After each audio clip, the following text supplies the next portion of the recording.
MVP.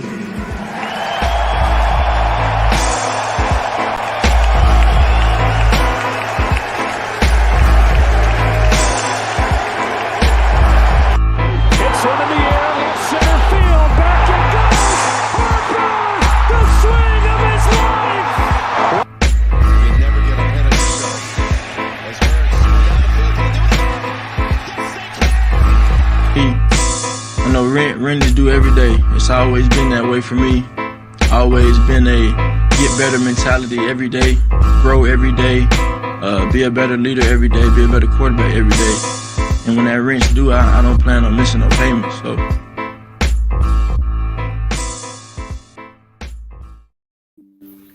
Welcome, ladies and gentlemen, to 3 of the Keystone, episode 64. I think we have a full squad tonight. I got Chris down there in the bottom. I don't even know what to say to that. Coming out of the closet there, Al Ryan. Out the closet. Lots of questions were raised about that closet, so I can indeed now confirm that a human body can fit in there. And guess that's going to be my new entrance, at least just for this episode. I'm joking. You just try to kill Seltzer. Yeah. I guess I'm going down the wrong pipe. So, Cass, why don't you take the intro tonight here, buddy? I'm going to mute for a second. Well, then I was going to try one myself, but I guess now I'm out the industry here for the intros. But alongside my friends Adam Seltzer and Al Ryan, I am Chris Guest, and we are here live for the 3 in the Keystone podcast as I do my NPR voice. And we are ready to roll. I think Adam's okay, and we're going to pass it back to him. Yeah, we are a Old City Sports Network podcast, and tonight we are episode 64. Chris, you dropped a spoiler last week that you had a number for 64, and I did some research today. I got nothing, so tell me who's tonight we're dedicating this episode to. Well, you wouldn't have found it online because 64 is the best center, despite Jason Kelsey being a longtime Eagle. The center for all our hearts, the 3 of us, is Archbishop Carroll's own Ryan Kelly. Shout out to Kelly, a loyal listener, I think, right, Al? Yeah, Jelly will be happy to hear this. I'll have to make sure he was listening to this episode. That's a good one, guys. Yeah, that's a hell of a pool. There are no number 64s out there. Yeah, like I said last week, I was going to give it to Nintendo 64, Mario Kart 64, GoldenEye, whatever. That's the only 64 I can think of. NCAA tournament back in the day, you could have gone that way. Yep. But I got to also dedicate it, boys. My Iron Man streak was kind of on the line in these coming weeks. And for those of you who didn't see the Twitter post, my wife gave birth to a lovely, well, kind of lovely baby boy. Last Wednesday, Hayden Daniel came, and he was nice enough to be born where on a day where I can come back on Sunday and watch football at home and not miss any episodes of the podcast. And all I can say is, Chris, when you have twins, you're done, dude. It's over. Yeah. Well, in the sense of what? You got any questions? Dude, sleeping, you don't sleep. It's. I don't want to sleep anyway, so. Don't do that to him. That's not fair. That's not accurate. accurate. He can't. There's nothing he can do for it. It's not going to change anything. But that's also not accurate. My firstborn slept like a rock. Jackson. I was going to say I've got a lot of people that have said that the easiest time is the first few months. So he's during the day. During the day, it's fine. Like he sleeps like a rock during the day, and at the nighttime, he comes out. Man. But that's him. So hopefully they'll be different. He was also out. I said you were right on the diapers. The amount of diaper changes, it's nonstop. It's just you take one, you change it, and you change it again and again, and it's nonstop. It's so disheartening when you change the diaper and then you're holding him and you feel him take a shit in the new one. Yeah. How crazy is that sound? Yeah, it's more of the feeling. It's just, it's. Meanwhile, what a time to be alive when you're that young. There's no no responsibility. Like you're nothing. You're just there to just poop and sleep. When they say poop, cry, sleep for the first. That's all it is. That's it. That's all it is. It's honestly the easiest 3 months of the whole thing. Yeah, but shout out to my wife Megan. I will. My quote that I've said is I saw things I will never unsee in that delivery room. I wasn't planning on seeing some of that stuff, and The human body is crazy, man. And to be fair to all the lady listeners, or just our wives in general, if there are no lady listeners, they do all the work. So thank you for what you do, because men definitely couldn't do it. I know I couldn't do it. No, I'm There's out no on that. way I could Yeah, have no, thank you. 9 No, months of a thank you. human being in my body. There's no way. Absolutely not. Let But alone Yeah, but before we lose our listeners as we talk about pregnancy and all the things that come with babies, let's jump into segment 1. But before we do, I want to talk about one of our newest sponsors, and that's Alex's Pizza. We talked a little bit about them last week. There's new ownership down at Alex's at the corner of Leverington and Peach Street in Roxborough. I have a story from my father this week who hadn't had, I mentioned last week, we were regulars at Alex's. My dad's now out in Cheltenham. Went down to Alex's last week based on what we had said on the podcast, got himself a pie, and then proceeded to eat the entire pizza on the ride home. Unprecedented. An entire pie in the car ride. That's savage. He didn't even have to admit it. He could have just kept that to himself. Went to the grave with that. Well, it's Couldn't kind of say he an never went to. accomplishment. They were out of pizza. But Wasn't make sure waiting you're- for that all night long ad. yeah. Now, if you went Alex's to Pizza Alex's, you know the lines around the block. no doubt. Listen, if you're used to the old Alex's, you know they were basic pizza, pepperoni, plain, mushroom. Follow them on Instagram now. They've done it up. They have specials. I think they had the buffalo chicken last Thursday for Sunday night and Monday night, Thursday night football. They put different specials out. I had the BK again this week. It's my favorite pie I've ever had in my life. So make sure you check out Alex's Pizza. Again, follow them on social. Alex's Pizza rocks. And grab a pie over at Leverington and Peachin. And tell Rich that the 3K podcast sent you, because they'll like that.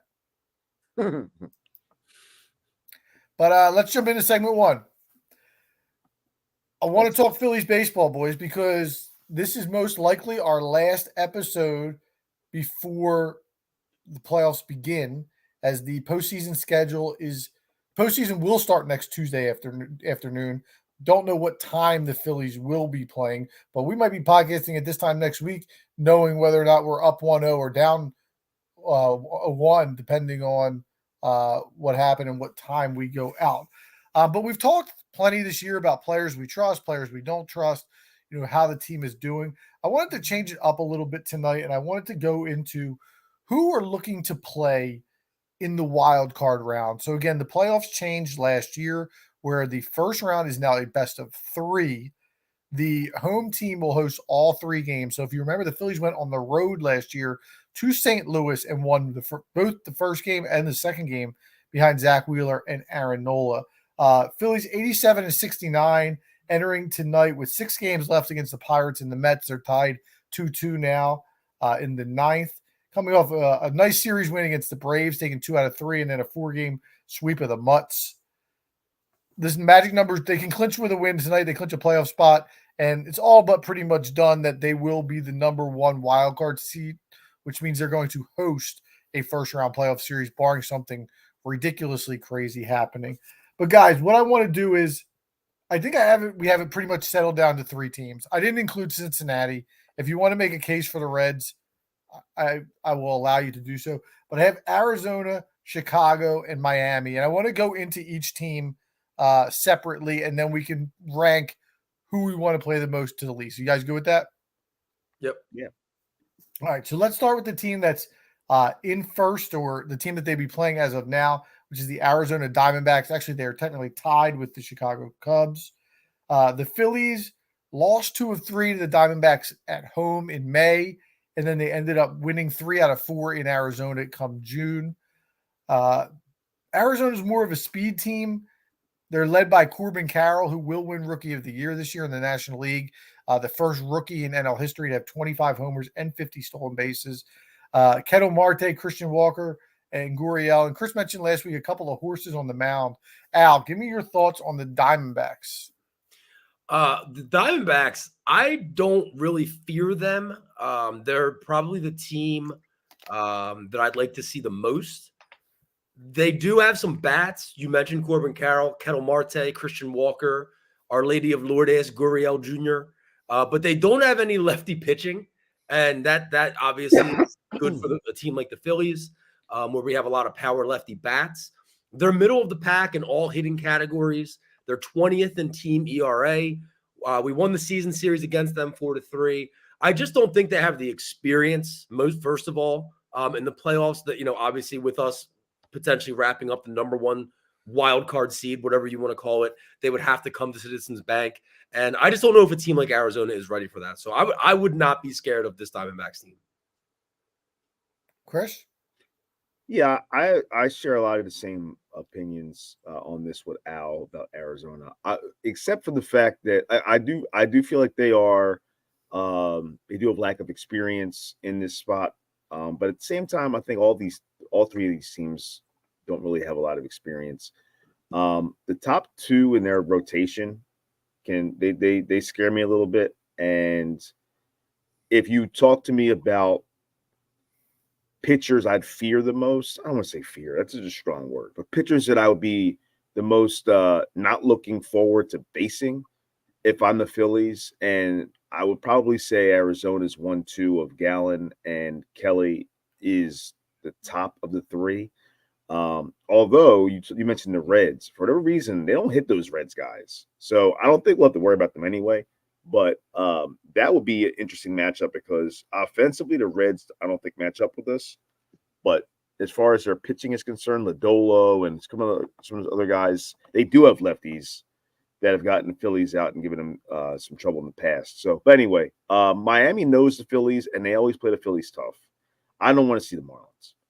I want to see the Cubs. I feel like they also don't have a lot of experience in a postseason. We're staying with the Diamondbacks here. We're going to get to those teams. Are we skipping ahead? Yeah. Oh, I thought you were saying that you wanted us to rank each. No, we are. At the end, we're going to rank. We're just talking Arizona. The Diamondbacks, I would put them in the middle of the pack here for me, of the three. Here's what's going to be interesting about this situation is Spoiler you look alert, at a team. You look at what'd you say? I said spoiler alert, by the way, for my opinions on the Cubs. Here's the interesting thing about this, and I'm very curious to see. If you look at Arizona stats, they have Gallen and they have Merrill Kelly, and they have nothing else. Their bullpen's not good. They have no starters behind that. They've kind of jockeyed with closers in and out. They traded for Sewald at the deadline, who's kind of locked into that role. He's been okay for them. But here's what I'm very, very curious about is, and this is where the Phillies are going to have an advantage the sooner that they clinch. I'm curious how these teams are going to jockey for positioning down the stretch because I believe Gallen is slated to pitch Friday. Yeah, it's going to be a dogfight for all three of these teams. Right. So is it a matter of, is Arizona more concerned with having Gallen for game one and maybe skipping him in the rotation if the spot is sewn up? Or are they concerned with who they're playing? Like, does it matter to them who they're playing if they can get Gallen in game one? Like, is that more important to them than playing Philly or Milwaukee? That's what I'm curious to see. I think it's a similar spot that the Phillies were in last year with Nola. Nola ended up having to close out the year in the second to last game of the year to get to the playoffs. And, they had to risk him being in a different spot than they would have liked to have him in the playoff rotation. So you got to get there. You got to get to the dance. You got to do what you got to do to get there, and then you can figure it out once you're there. But I mean, if I'm any of those teams, I mean, I guess Steele is the best for the Cubs. Gallen will be the best for Arizona. I would imagine if it comes down to a win or go home, they have to put those guys out there.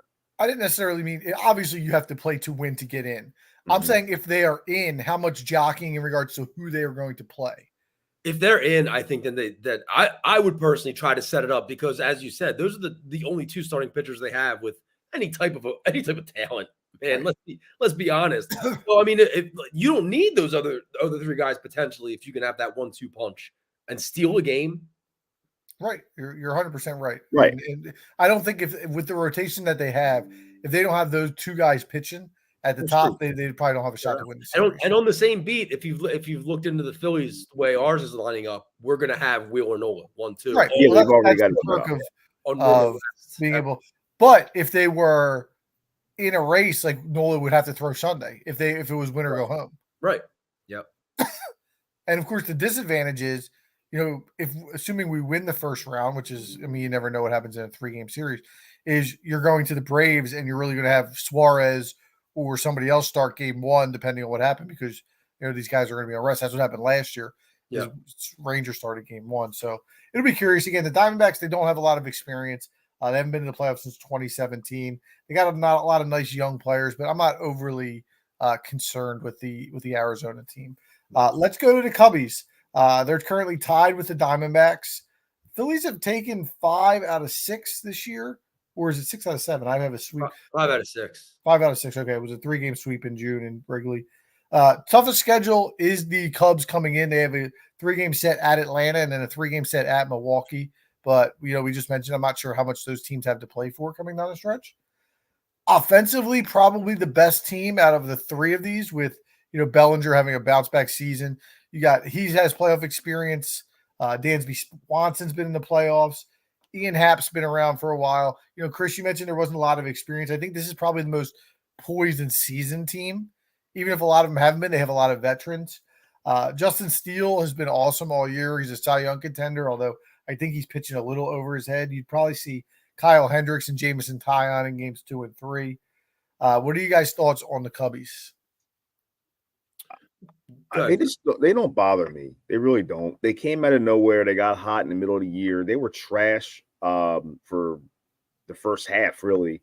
Had a really good second half.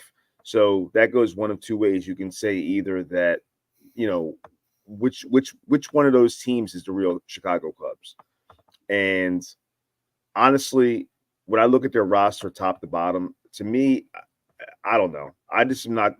I'm the least concerned with the Cubs than I am with any of those 3 teams. I really am. I know that they've got some guys that you mentioned, but baseball playoffs is all about pitching, and those guys that they would have. I know Steele's had a good year this year, but it's not.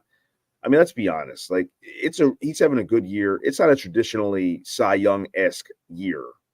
And it seems as though Blake Snell's going to win it with the run he's been on the last 2 months. Yeah, and very possible. So but he's a nice pitcher, nice player. But you throwing him out in a situation, I don't know if he's ever been in a postseason game. I don't know that, to be honest with you. But after that, you go Taillon, who I don't trust if I'm them. What was the other guy? Kendrick. He's been there. Yeah. I feel like, and then also having them on the road is a lot of an advantage for us. They didn't play the Phillies well this year. And maybe that's what it is. I've seen them this year against us just not play well. And no, I agree with you, but granted, they got hotter in the second half of the season after the Phillies saw them early. Right. And so they played well after that, but and maybe they think that they owe us some because we won 5 out of 6. But I honestly, in my gut, I just feel like the Cubs are the best matchup for the Phillies this year. Wow. Well, I disagree with that. I think that the Cubs are really the only team that the Phillies should have any level of concern with. I think the Phillies are far and away the better team against any of these teams that we're mentioning here tonight. But as far as just firepower, the Cubs have it. The Cubs have bats. You said it, Chris. I mean, there's 5 guys on this team that have 20 or more home runs, and another guy has 19. Real quick, jobber or a Cub? Patrick Wisdom. He's a Cub. He's a Cub. Yeah. He's got a little pop. 22 home runs in just 93 games. I mean, but what's his batting average? He's like a 210 hitter. Yeah, he does Kyle Schwarber school of hitting. Right. But this team gets on base. They're 5th in on base percentage. They're 7th in runs per game, just ahead of the Phillies, who are in 8th. So they get those base runners over and in. The pitching, so the guys they do have with postseason experience, they all stink in the postseason. So that was my next point. Yep. Go ahead. Hendrick, Stroman, Smiley, they've all been there, but they all stink. And then Steele, their ace, has never been there. So I don't know if you're going to get Stroman. He just came off the DL, pitched the 3 innings this past weekend, and got lit up. So you may see him, but I don't know if they're going to put him in the rotation. No, I don't think we'll see him either. But I do want to say, how crazy it is. I guess it's a good thing that they didn't sell at the deadline, because we were talking a few months ago about them trading some of these guys away, and they ended up holding on to them and making. And they're potentially going to make the playoffs. So good for the Cubs. They're the team I'd want to see the least, but I'm not scared. Okay, I think a big part of it. I think a big part of it too for me is that it's the series. The way it's set up is all the games are here. If they had some games where we went back and forth and had to play in Wrigley a few, maybe it'd be a little bit of a different situation for me. But here on the road, they have not been. I don't believe they played well over the. Last couple of years they've really played. Last year I think I want to say they swept us here. They did. I think it was coming out of the All-Star break. Yeah, but other than that, they haven't really played too great here, if I remember correctly. So I don't know. I really like our matchup with them. Yeah. Let me ask you this: you mentioned the home road, and obviously the atmosphere of Citizens Bank Park is unmatched. But last year, the first home playoff game, the Phillies had already swept the Cardinals. And they had gone into Atlanta and taken a split. And the Phillies hadn't made the playoffs since 2011. The place was ready to explode from day one. And then the first playoff game is the third inning. Hoskins hits the homer, and the place is electric for the rest of the postseason. Do you think, I'm not saying there won't be energy, but do you think they're going to be able to match the energy of last year if, say, it's a wild card game against the Diamondbacks or against the Cubs? Do you think the energy will be able to match last year? Absolutely. We didn't win the World Series. We still got unfinished business. It's different. It was the first time back. It felt like it was brand new. The Dancing with Our Own was playing in everybody's cars. I'm not saying it won't get there. I just don't know if a wild card series against the Cubs gets it to that level. Nah, dude, it will. It's still Philly. I think 100% it's still Philly. It's still the playoffs. I get what you're saying. I do. Maybe if this was year 6 or 7 in the playoffs, but even that, man, it's still Philly, man. No, you're right. Yeah. No, I don't agree with that. I think I agree with Al. I think that it's going to be hype regardless. When we could play Temple, and it's going to be lit in that place for a playoff game. Adam, you mentioned the song. Do you guys want Dancing on My Own? Do you want to hear that again this postseason, or do you think they switch it up? I love the song. I love the song too. I'm wondering if they switch it up though. They're not going to go back to it, but I wouldn't hate if they did. I'd be completely fine with it. I don't know. They brought it back a little bit in what was it, May or June? They started playing it again in the clubhouse. So who knows? Yeah, but it hasn't got I'm granted it was the playoffs last year when it really started to make its way through, but it hasn't resonated yet this year like it did last year. I want them to push the Robin version, which is the Robin version is the far superior version. Objectively the better version. Yeah, 100%. All right, let's touch on the last team, and then we can do final thoughts on the Phillies. The Miami Marlins, they are set. Marlins are actually 7-6 against the Phillies this year. They have the same schedule as the Phillies coming in, just in reverse. They go to the Mets and then to the Pirates to close. So a relatively easy schedule. I'm with Chris. You gave a spoiler earlier. This is the team that scares me the most out of the three. They have familiarity with the Phillies, playing them 13 times. They have a rotation that's just for some reason sneaky tough. Luzardo and Garrett and Cabrera are all pitching decent. Yuri Perez obviously just got hurt. He's done for the year. Offensively, they've got guys that scare me a little bit. Arise is obviously a great hitter. Soler is a proven in the playoffs with a run he went on the Braves. Chisholm, Al's boy, Jazz. You just know he'll do something special in the playoffs. Yeah, and he's not scared. No. The other thing is that bullpen has like 6 lefties, and they can just keep throwing lefties at us. That's the team. Again, I'm not really scared of any of them particularly, but for me, Marlins are the team I want to face the least, then the Cubs, then the Diamondbacks. That's my order. I'll be honest. I have a very strong lack of, I don't even know what the right word is. Confidence? Not. I'm scared to play the Marlins, straight up. Every year when they do make the playoffs, they make a run. And the Marlins never just go quietly in the night in the playoffs. For whatever reason, historically speaking, they just don't.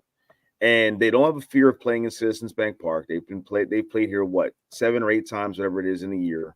And the lefty thing is definitely a real fear for me as well against our lineup. And I don't want any part of them. I don't want to say that. I hate saying I'm afraid of anybody or any team, but I just do not. It's a headache. I don't want to be bothered with it, and I don't want any part of Miami. I just don't. Yeah, they're my number 2, right under the Cubs. But it's one of those teams, it's one like those teams, the 2 World Series teams. When you look back at those rosters, you're like, damn, those rosters were stacked. This just has one of those feels where, like, in 3, 4, 5 years, you're looking back and you're like, damn, they had this guy and that guy and the other guy.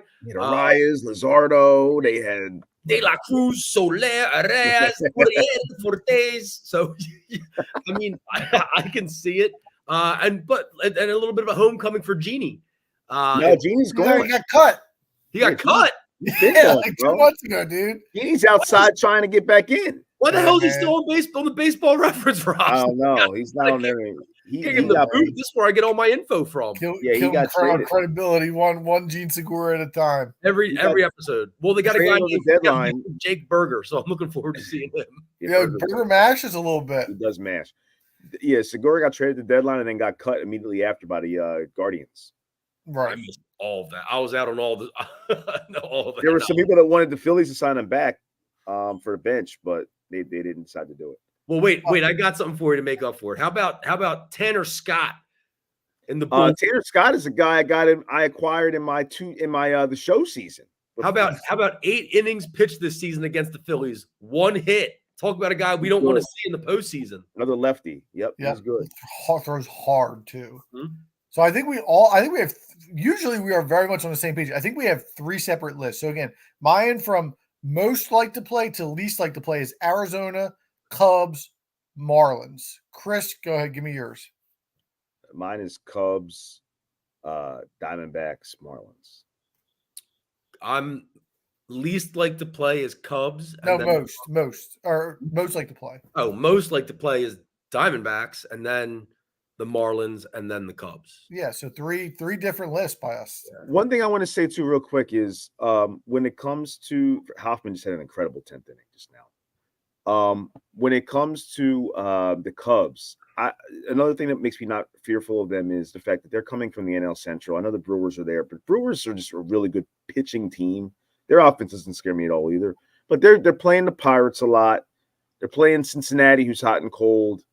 I put a lot more stock in even Miami's record against the NL East than I do, and Arizona's record against the NL West than I do with the Cubs. Yeah, but not as much as past years because they changed the schedule a little bit. True. Where you used to play, I think it used to be 18 or 19 games, now it's down to 12. Right. 12 or 13, yeah. Yeah.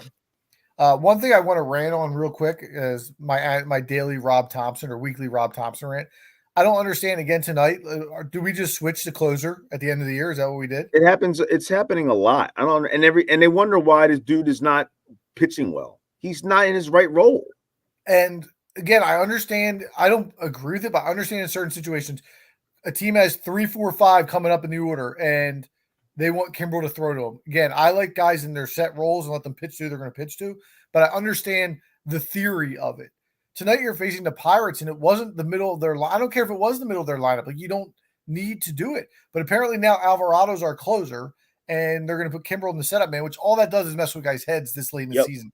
It's just so unnecessary to pull something like that. You think he's doing it in preparation of the postseason where he knows he's going to be playing this game again, where he wants the best arm available given the situation, no matter the inning, just like he did last season? But it goes back to what I said last week. It shows me that he doesn't trust all of his bullpen.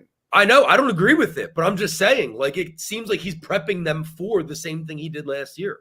I'd be really pissed off if that's the case. If I'm a bullpen arm on that team, if I'm Kimbrel, I'm not happy about that. Not at all. Well, let me ask you something. If it wins games, right? I mean, do you think DeAndre Swift is happy when he gets down to 1? No. Well, speaking of that, and I know we're not on them yet, but Rashad Penny, they showed him a couple times on the sideline yesterday. He did not look thrilled.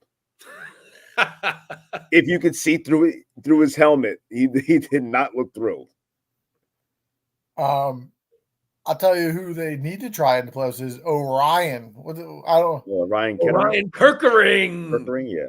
That guy may get some innings. Yes, stuff. He has some stuff. I want to see him throw tonight, assuming the Phillies don't win it here, which they should. I feel like anytime you're in the bottom of the 10th and you get the guy, it's still tied with the guy on second, you should win. It's like football and it's a field goal to win at that point. You guys know this better than me. Is he going to be on the playoff roster? He can be. It can be for sure. Okay. I don't see why you're not taking that risk compared to a guy like Bilotti or somewhere along. Well, the experience is there for Bilotti. Doesn't matter. Doesn't matter. I agree. I'm just saying that's what they could say. Like, well, at least we know what we're going to get with him in the postseason already. Whereas Lorenzen can kick rocks. Lorenzen's done, dude. I don't disagree with that either. I'd rather see old Ryan Kirkering. I don't even know. Realistically, like you don't need to put for the first round. You don't need Walker on the roster either because you don't need 4 starters. Right. So there's an extra spot available there as well. But he's a big prospect for the organization. He's not just a random guy. I mean, he jumped. He was last year's draft pick jumped 6 levels this year. Yeah. Unless he throws 2 more games this season and gets absolutely lit up, he absolutely deserves a spot on the roster. Nasty stuff. Listen, if your name is Orion, you better be nasty. Ryan Kirkering, even that last name. You better be nasty. He could have been a pitcher, a middle linebacker. He could have been a lot of different things, dude. Yeah. All right, let's jump over to the Birds. I don't think we have a ton to talk about. They moved to 3-0 with a 25-11 victory over the Tampa Bay Buccaneers. Another ho-hum, 130 yards from DeAndre Swift, 131 from A.J. Brown. Jalen Hurts, another so-so game. You know, I wouldn't say it's a standout game to what we saw last year, but at the end of the day, 3-0 is 3-0. There's only a handful of teams in the NFL that are at that point. Chris, give us some thoughts on last night's game. So first thing I'll say is they've said today that apparently Hurts was ill yesterday and played through some flu-like symptoms, which could justify why he was looking a little bit out of it or lethargic or stoic or whatever you want to say. Even though he kind of always has that look to me. But anyway, so that could be a reason for his performance. Some of those throws this year he's made, it looks like he's not trusting himself. I think he's a little bit frustrated in his own play. He's probably his own worst critic, which I respect. I mean, that's a sign of a good leader also, is they don't point fingers. They're going to point first finger points at themselves. But listen, with all that being said, the Eagles had 50 yards, some odd yards yesterday in a game where they still haven't clicked. And they still won by 2 touchdowns. If I'm the NFL, that's scary to me. I mean, these guys have not yet turned it on. They're already 3-0.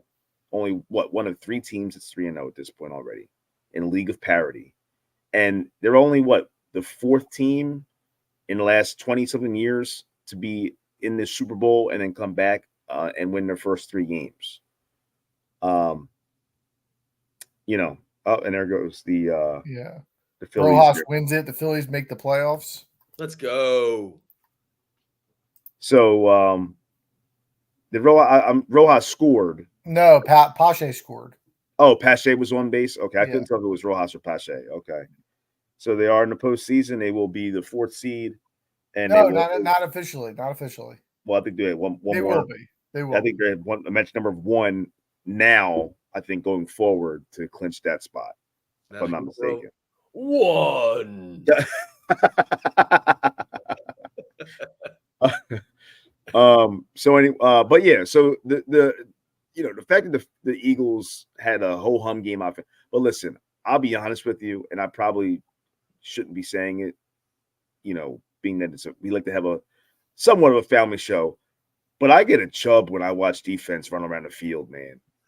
When I watch defense just lay the wood on people and run around like chickens with their heads cut off, that gets me going. And that defense was on fire last night.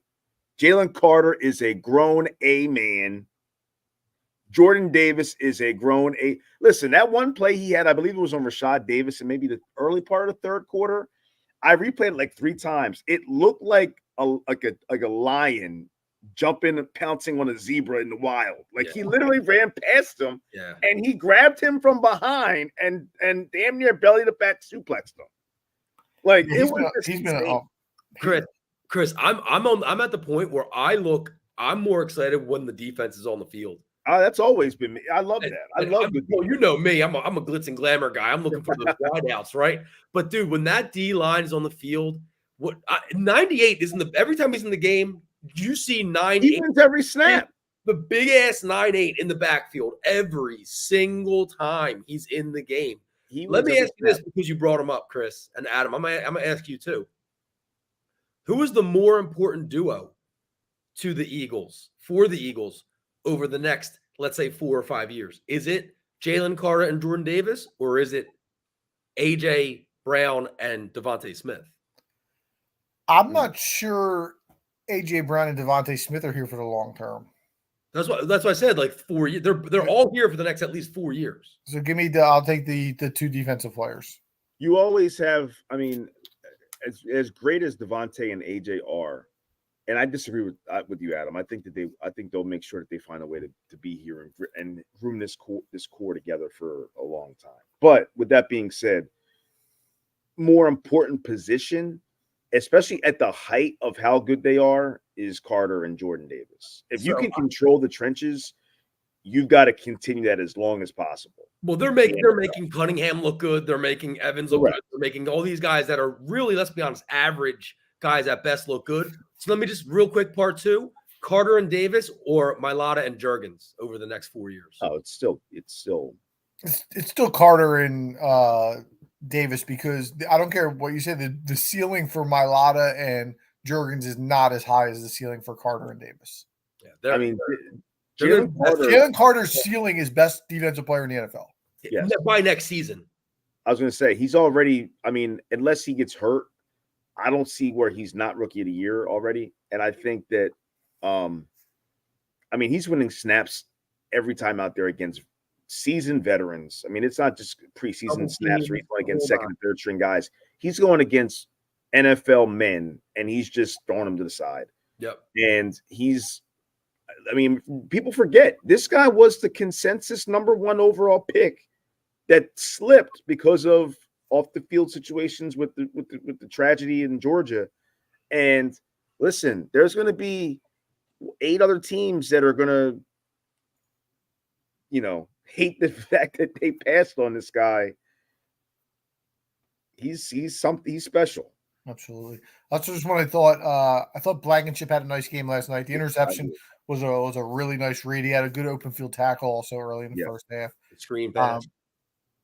But let's just, again, that's pretty easy. Sidney Brown had a great game. Sidney Brown had a nice pass breakup. Yeah, the defense. I mean, like I said, in general, everybody, and that's another thing. We haven't even gotten rolling with we don't have all our sacks that we had last year yet. Nolan Smith is still looking to get revved up. Hassan's still looking to get revved up. And Nolan Smith looked good last night in the play. He did. He played smart. And even we're putting pressure on the QB. It's just that we're not getting there. We're just missing it by a half a second, and it's going to happen. And when it happens, it's going to come in buckets. And it might come on. What's his face on Sunday. Pause.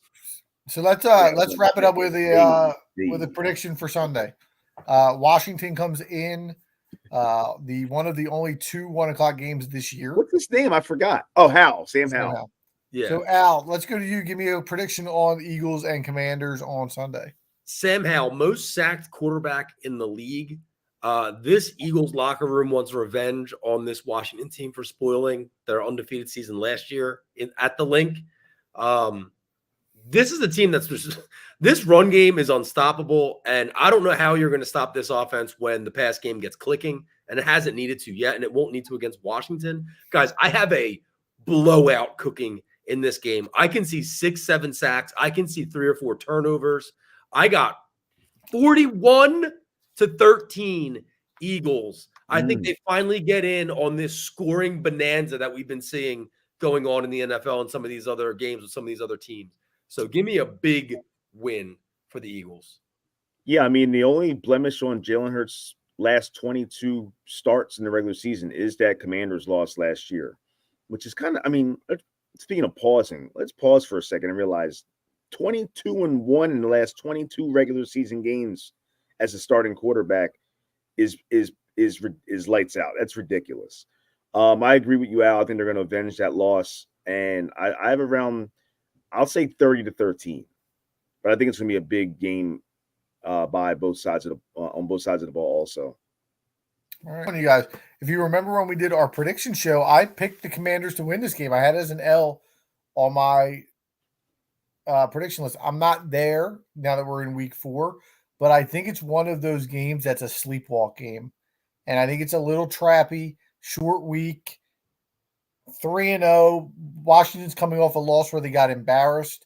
I still like Ron Rivera as a coach. I think he'll have enough to fire those guys up. My God. I'm gonna take the Birds, but I'm gonna take them 23-17 in a game that's not pretty. And we're sitting here on Tuesday, probably talking about the Phillies because we're not exactly thrilled with the way it went down. Let's not forget, this is also a little bit of a revenge game against Eric Bieniemy too. Yeah, I don't. If this was against the Giants, I might think along with what you're saying, Seltzer. But there's some unfinished business with the Commanders that this team has, and I don't think that there's any way that they're going to be sleeping for this game.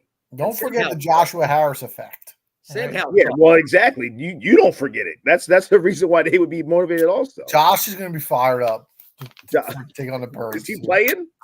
He's in the locker room, man. He's giving the speech. Is he going to get Embiid to wear a Sam Howell jersey in his box? He's gonna be trying to shake Joe Buck's hand when he puts it out. Yeah, that's a hilarious clip. Nerd.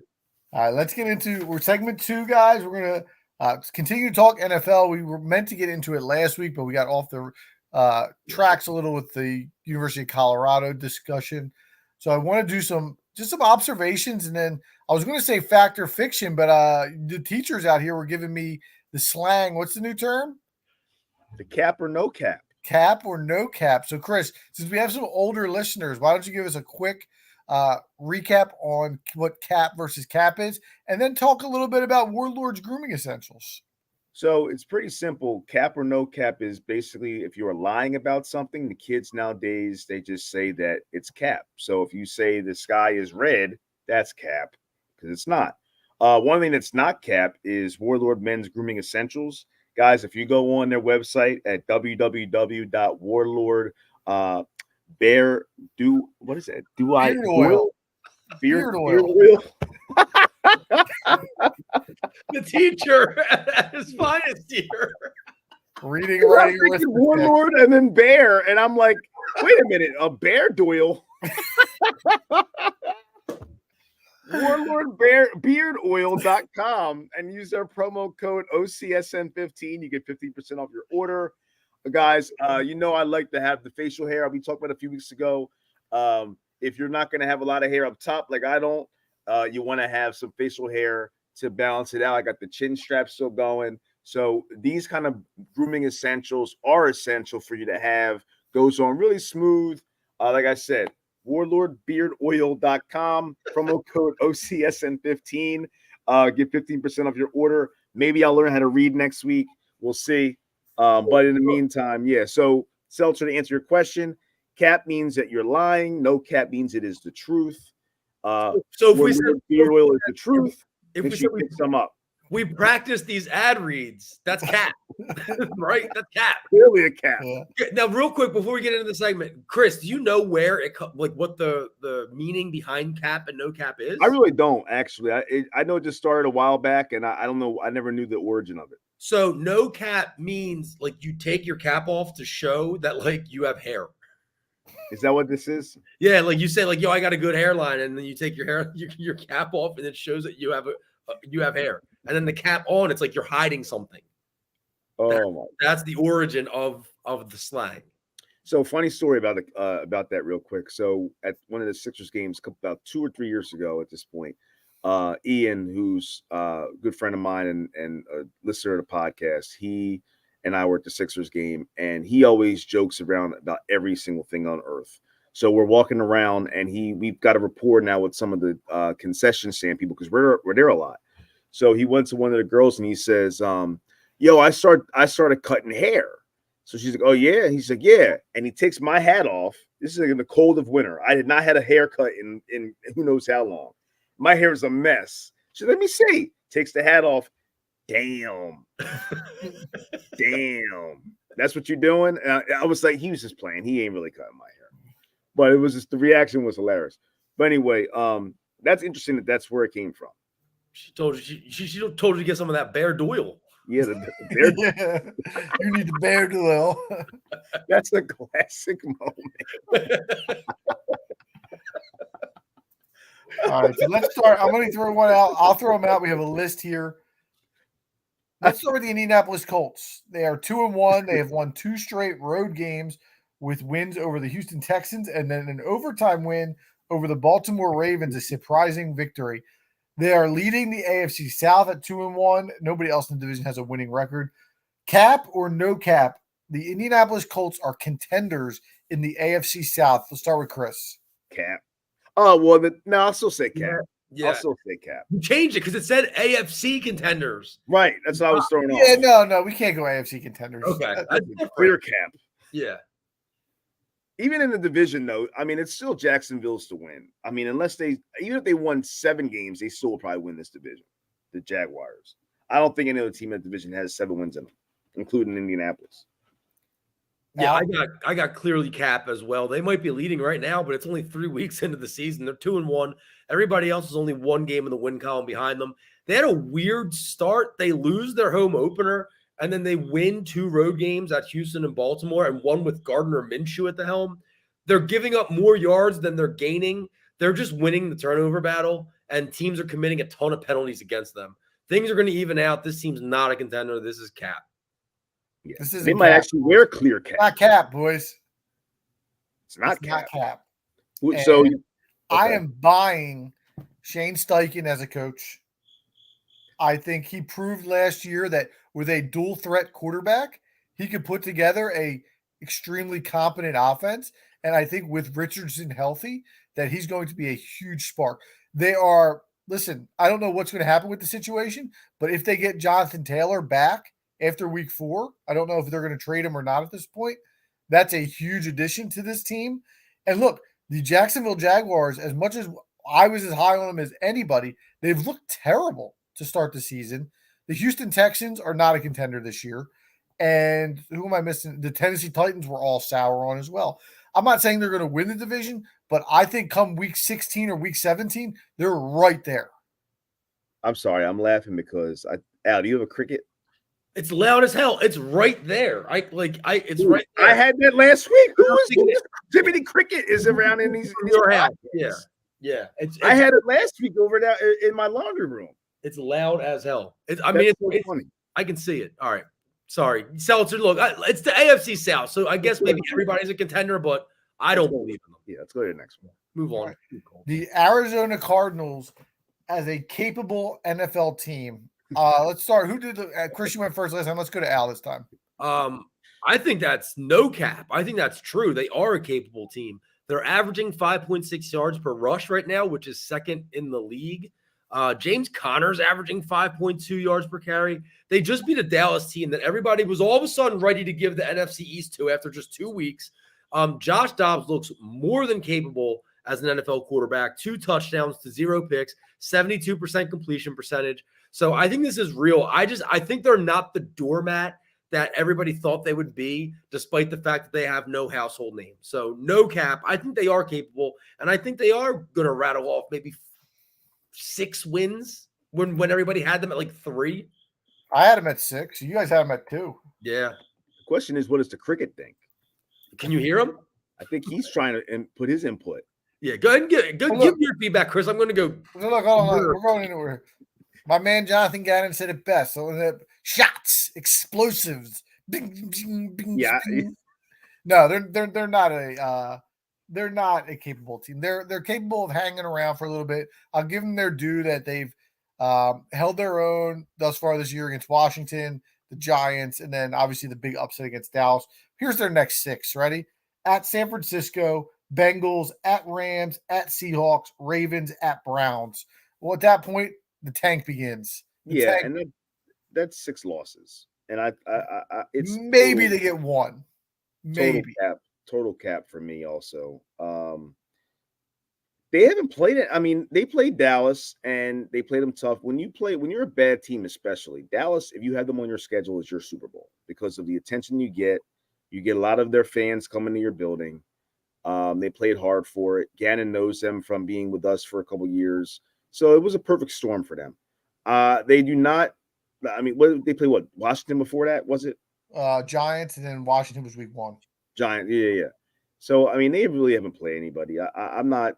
I don't think that they're a contender or not a contender, a capable team. I still think they have 3 or 4 wins max in them. So I'm gonna still say cap for the question. Okay. Let's go. This one will start with me. The Miami Dolphins as the best offense in the NFL. This is not cap. I don't know any way you could call it cap at this point in the season. They just put up a 70 spot. That's not a lie. 70, 10 touchdowns. They had 2 running backs score 4 touchdowns each, and their quarterback threw for 4 touchdowns. They've taken this model where they just have speed everywhere. They have the fastest wide receiver in the league. They have the fastest running back in the league. They may have the second fastest receiver in the league and maybe the second fastest running back in the league. They are loaded all over the place. You guys hate on Mike McDaniel. He's a nerd. He's a weirdo. He's a loser, but he's got a great offensive mind and he has some creative stuff. He ran a really nice misdirection play for a touchdown this past week. They were really good last year before Tua got hurt. I am buying them as the best offense in the league. So this is no cap for me. Yeah, I'm going to say right now it's no cap, but I also feel like that game Sunday was more about the Denver Broncos being embarrassed and quitting than it was on the Dolphins being dominant. I mean, the Dolphins probably had 25 points from like second string dudes in that game because Denver literally was just like, this is whack. I don't care. And just didn't know what to do. So I'll say it's no cap, but the gap isn't astronomical like you would think it would be from a 70 spot because I think a lot of that had to do with the fact that Denver just is trash, not led well, and gave up on that game at halftime. I do want you guys to remember that we had a $20 bet on Dolphins wins versus Jets wins. Yeah, well, guess. Oh, come on, no. Look, no, don't give me. It wouldn't have mattered. It wouldn't have mattered. What? Guess what do you mean it wouldn't have mattered? Part of it. He's going to owe me for the Justin Fields bet right to you. What was our Fields bet? Guess and I bet he'd have more turnovers than touchdown passes. That's you and guessed. I bet both of you about the Jets.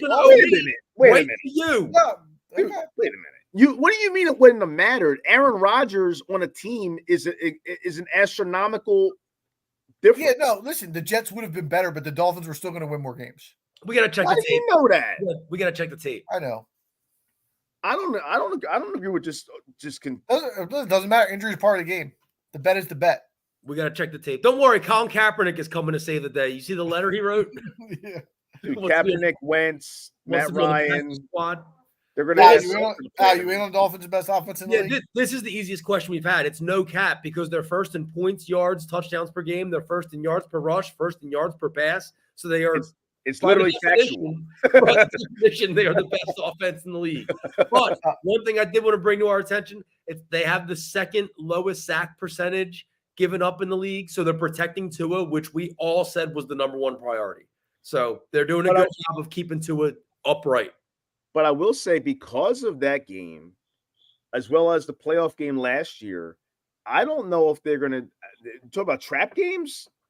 Buffalo might be a trap game for them. Sure, absolutely. Oh, yeah. Buffalo's favored by 3, despite the fact that Miami that line screams Buffalo. Well, Buffalo's looked really good too outside of the first game of the year, which was just a really strange game. That might be a mortgage game. Buffalo -3.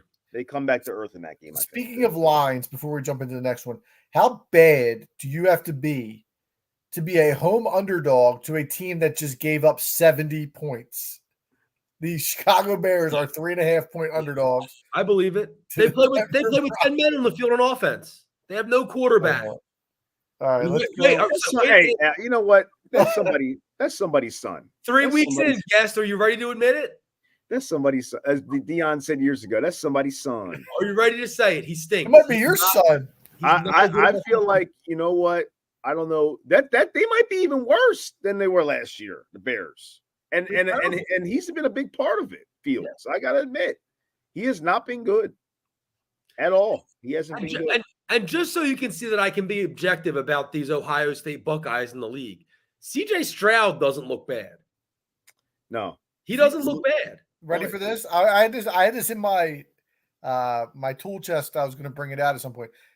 In 2 years, CJ Stroud will be better than Lamar Jackson.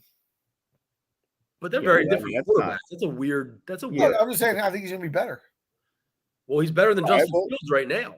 Yeah, so is 90% of the backups in this league. Yeah, the cricket over there is chirping, saying, "I'm better than Justin Fields." Yeah. Yes, I said that. All right, let's go to the next one. I got the Jacksonville Jaguars as the biggest disappointment thus far in the league. We are on Chris to start here. That's cap. Because thank you. I agree.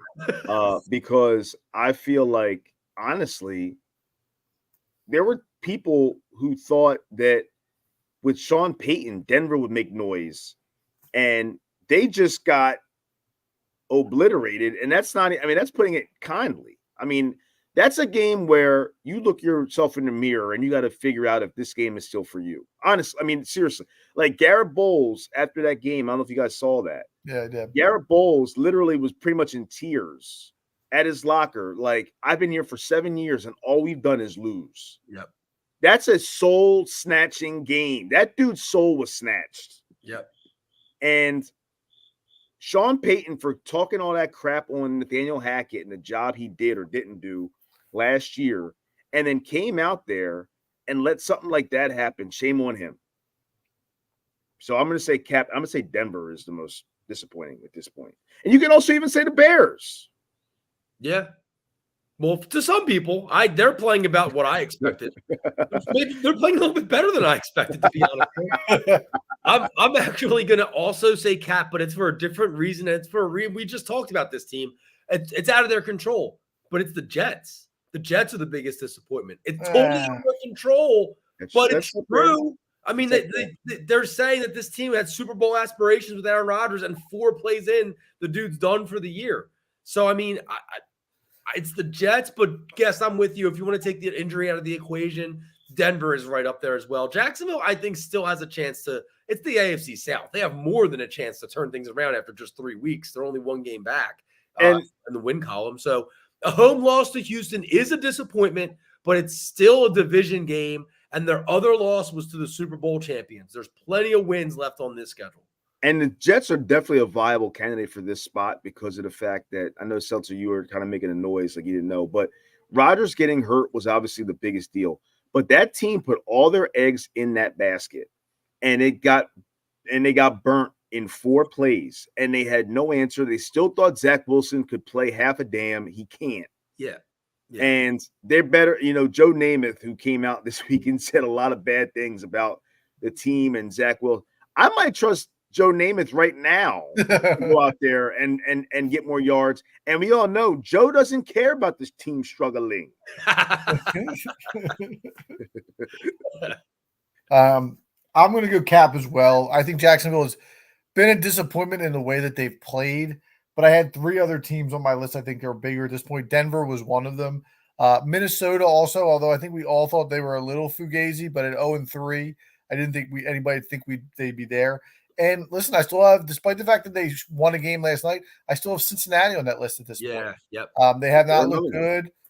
Even last night's win kind of was one of those wins that, you know, you're happy to get it because it was a must, but it wasn't pretty by any stretch. Yep. I'm not out on Minnesota yet. I still think they can turn some things around. They out-chargered the Chargers on Sunday, though, for sure. That was hilarious. That game was exactly what we said it was going to be. Everybody knew that's what it was going to be. What is Staley doing? Who does that? How is he not fired? Like, I know why. We know why he's not fired. It's because the Chargers ownership is insanely cheap, and they don't want to pay 2 coaches. That's the only reason he loves a job. I couldn't believe. I literally was like, this guy, like, this takes the cake. This is the dumbest thing that he's ever done, and that's a lot. I mean, with a lead going for it on 4th down and your own 28 or whatever it was is just asinine. There's no logic behind that. Insane. Yeah. Insane. All right, I got one more for you guys. The NFC South will have 2 playoff teams at the end of this year. Cap or no cap. I'll start it off. I'm going to say it's Cap, but that division's a little better than we thought it was going into this year. I look at the playoff teams in the NFC. I got the Eagles, I got the Cowboys, I got San Francisco as locks. Then you have the NFC North champions either going to be Detroit or Green Bay. The NFC South champion will be Atlanta or New Orleans. And then you got, again, Seattle. You got the other Green Bay or Detroit team. I think New Orleans or Atlanta's get squeezed out as one of the last ones out. But they'll be in the mix. And those two teams, especially defensively, are a little bit better than we thought. I think New Orleans is definitely going to win the division down there. But go ahead, Al. I'm sorry. The order of these questions was out of whack because who cares? The NFC South stinks, dude. This is cap. They stink. Seltzer, you just named the teams. The Rams could potentially be a wild card team, but I think the Seahawks get a wild card spot. The NFC East runner-up, the NFC North runner-up. Well, and you just said, Al, you didn't think the Vikings were done yet. So Yeah, that would be a team that could sneak back in. Yep. They have to get red hot, though. And 0-3 is that's a tough start. It is. It's an uphill battle. But for a wild card spot, I mean, I'm not saying they're going to win the NFC North at this point, but their offense is just good, man. It's really good. They got Jefferson. They're going to end up wasting the two of the best, having the best wide receiver in the league twice. That's crazy. Well, and it's not going to matter when your quarterback doesn't win big games. Yeah, no, I agree. I mean, he just doesn't. I mean, it's also on the defense. It's not on him. Last year. No, I understand. I'm not saying it's all on him, but I'm saying that does come into play where historically that's even when they've been good and they've gotten to those spots, he's let them down. I guess, but you got him, you got Jefferson, you got Donnell Hunter. I don't know. I mean, there's other things going on this team. They're just not a winning team, right? Yeah. They just find a way to lose games. They were last year. We were trying to figure out they were gritty or lucky, and so far it looks like they're the latter. Yeah. Yep. I think there was an encore. Al, you had one more you wanted to add? I do have one more, and my question is: we've been seeing a lot of this Taylor Swift and Travis Kelce. Taylor Swift and Travis Kelce in the news. They're apparently a hot item. I want to ask you guys this. Is it cap or no cap that Taylor Swift is going to end up being a distraction for Travis and the Chiefs? Oh, I think that's no cap. It's already gotten to the point where they're talking about it way too much. I mean, they got away with it because they played the Bears this week, but what's going to happen in week 11 when Philadelphia brings it to Kansas City and Taylor Swift has her Eagles jersey on her back, brother? What you going to do? I don't know if I can follow. It's absolutely cap or not cap. It's going to be a distraction. And you know who's got to be hating it the most is Mrs. Mahomes over there. The attention that she was getting. Well, she's not on the camera anymore. More even than that is Pat Jackson. Yeah. Both of them. They're two keys in the pod. Baby brother Mahomes. Maybe they link up. And probably even Mama Kelce. You know how much she loves the spotlight. Let's be honest here. Well, she's still very much, I think, knee deep in the spotlight, even with Taylor there. There was a time 3 weeks ago where you see that picture in the box that they were in, and it's just Mama Kelce. Now it's Mama Kelce and it's Taylor Swift. Well, even Mahomes said after the game, he even said, like, I mean, it was probably half jokingly, but he said like he was trying to get Kelce a touchdown with Taylor in the box. It's pardon the pun. It was kind of ballsy for Taylor on the first. I assume it's the first time meeting the mom. If it's still early to drop the "Let's fucking go." Yeah, I thought that too. Be a lady. Be a lady. And if they are really dating, not a lady. They're from Cincinnati, dude. They're from Ohio. Yeah, they're just like Delco or anywhere else. Yeah, right little Skywalker. Yeah.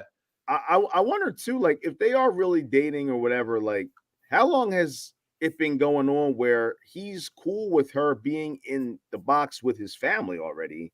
Either it really is that they're friends and they're trying to they're hooking up or whatever, but like I thought that was kind of strange. I don't know.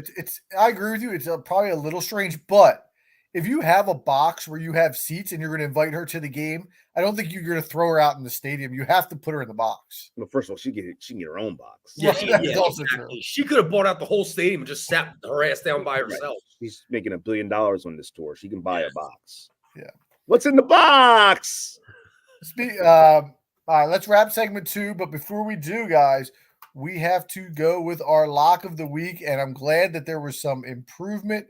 The Sterling Pig lock of the week. We came off an 0-3 week 2, and you guys bounced back well with 2 wins. I let the group down. We could have been a perfect week. Actually, I didn't let the group down. The Washington Commanders let the group down. I took the over in the Bills and the Commanders. Washington did not score. But wait, I was first of all, I forgot what mine was. And when I looked back and I saw Denver, Miami, I was like, oh no, did I take the under? I took the pick of the year. I took the easiest win of the year, the over. That was done in 6 minutes?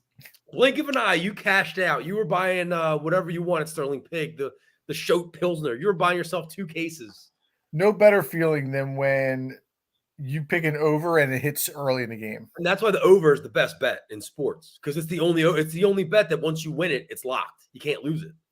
For sure. All right, I'll start with this week's games. I'm actually going to go overseas, boys. And we have our first London match of the year, and we have the Jacksonville Jaguars and the Atlanta Falcons. I'm going to hope that we're going to see some regression to the mean or progression to the mean. Jacksonville has looked terrible the last 2 weeks. Atlanta is coming off a tough loss, but they've looked better than they have so far this year. Jacksonville has proven earlier this year that they can stop the run. I think they were 7th or 8th in the league against the run. If they can make Desmond Ridder throw the ball, I think they're going to have an opportunity to make some plays defensively. Jacksonville is just a 3-point favorite, and I think early in the year, if you would have saw this line, you would have jumped all over it. I think the Jags end up winning this game by at least 10 points. So give me the Jacksonville Jaguars. I'll lay the 3 points in London against the Atlanta Falcons. I'm just happy that the game is at Wembley and not at our stadium, at Tottenham Hotspur Stadium. Don't mess up our pitch over this crap. Isn't it there the week after though? On Jacksonville's little Euro Probably. trip?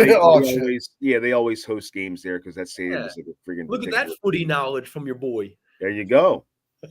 By the way, Spurs are red hot at the top of Premier League in a classic with Arsenal on Sunday. 2-2 draw. Is that your Huh? You're gonna give us a best? Is that your lock of the week? Going to be a soccer pick? Well, that already happened Sunday. I know, but you're upcoming. Possibly. You want me to go next? Or you want Al to go? Yeah, you go. All right, I'm going to ride the 49ers again.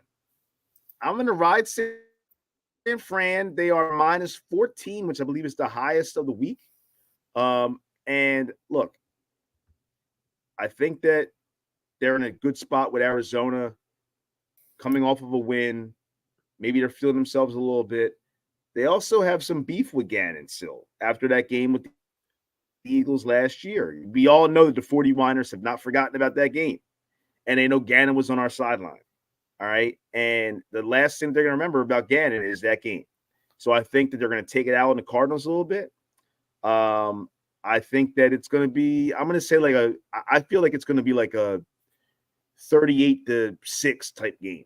I think it's going to be a big time blowout, big time, like set it and forget it, put the money down, go walk the dog, hang out with the kids, change diaper, seltzer if you want for a couple hours.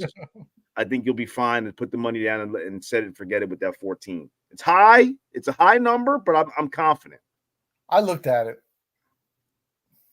I don't like giving double-digit points to anybody. There's an old betting rule in the NFL where double-digit, you just take the dog automatically. I think it's got like a 60% win clip. But I'm going to go back home.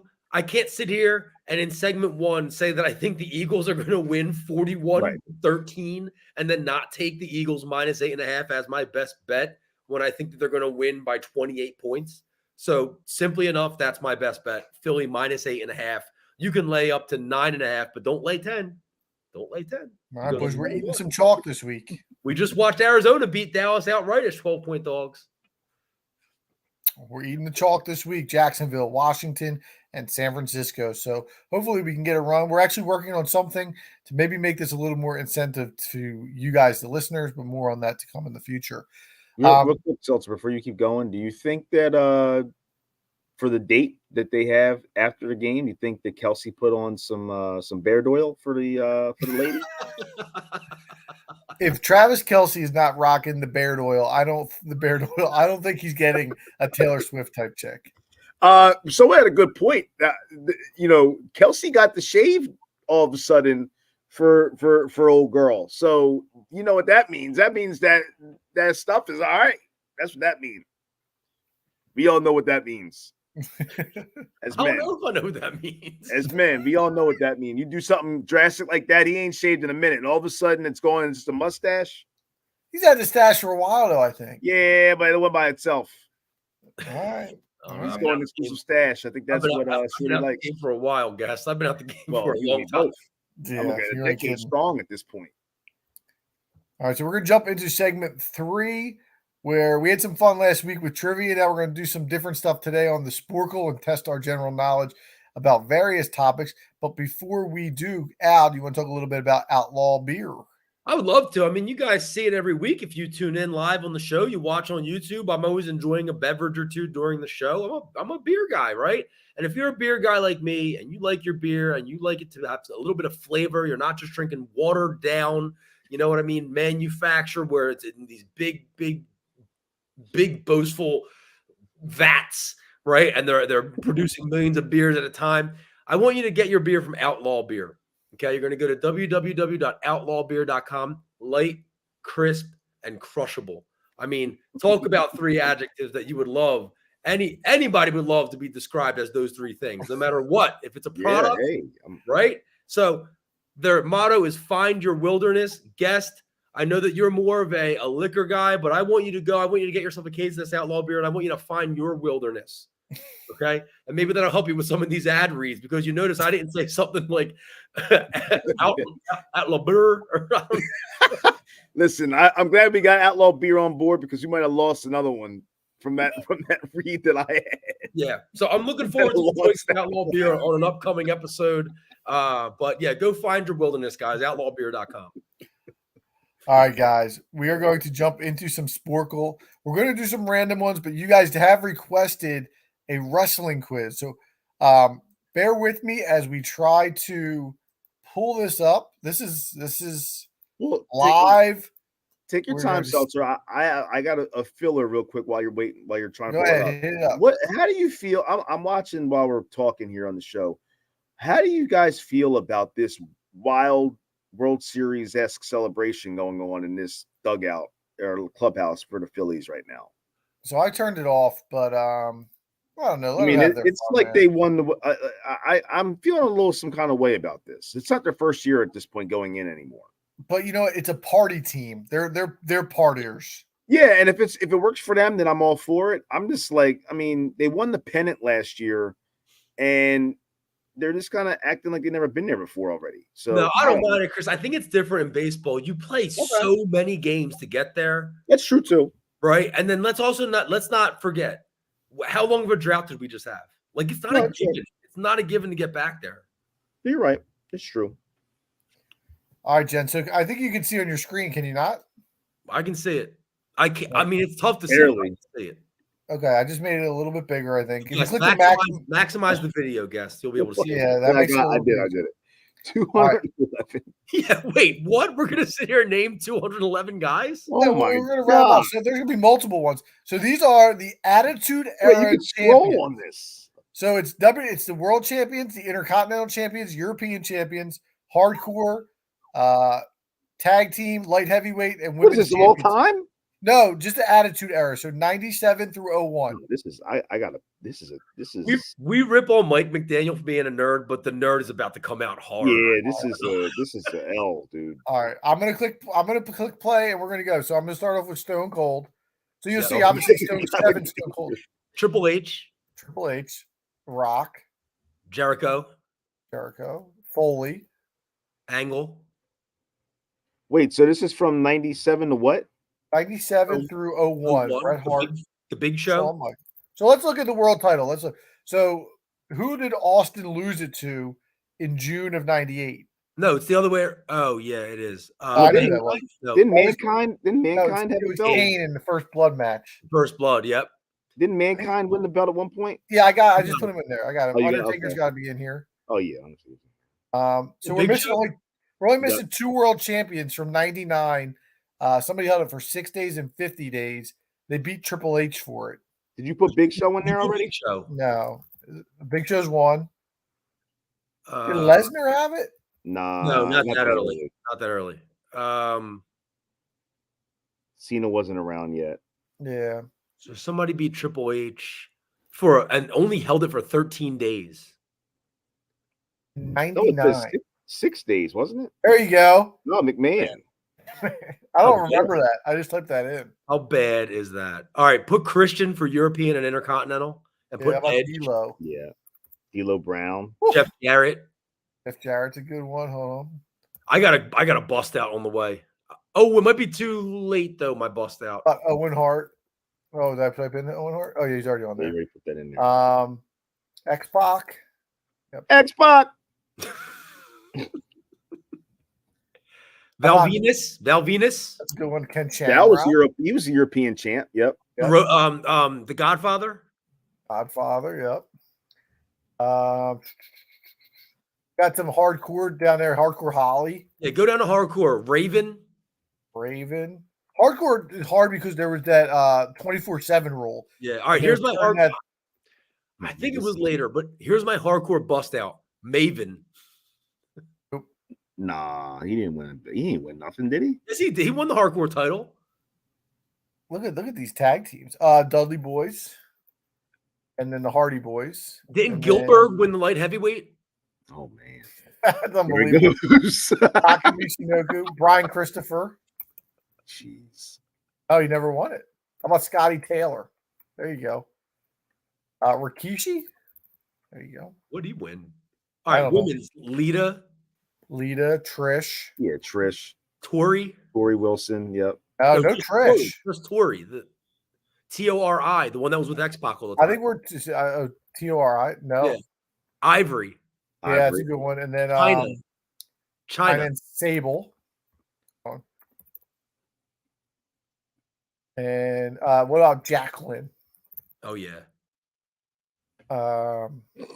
Dude, this is great. For a day. We're not getting some of the funny names like the Bertha Phase because this is the Attitude Era. Al Snow for the hardcore title. Yeah, I thought about that. Yo, look at Hardcore Champion. What came up? Godfather's Ho. Wait, what?